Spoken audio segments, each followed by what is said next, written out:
कारगिल युद्धात भारतीय सैन्याचे पाकिस्तानी घुसखोरांना घालून 26 जुलै 1999 रोजी विजय प्राप्त केला होता। यंदा रविवार 26 जुलै रोजी 27वा कारगिल विजय दिवस असल्याने त्यानिमित्त भारतीय जवानांच्या अतुलनीय शौर्य सर्वोच्च बलिदानास साऱ्या देशाने वंदन केले। या दिनानिमित्त कारगिलसह सर्व देशभरात विविध कार्यक्रम संपन्न झाले।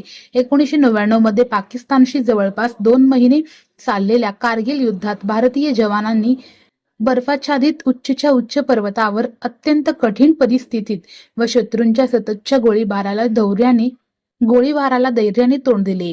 कारगिल विजय दिनी भारतीय लष्कराने 2 दिवसीय कार्यक्रमाचे आयोजन केले आहे।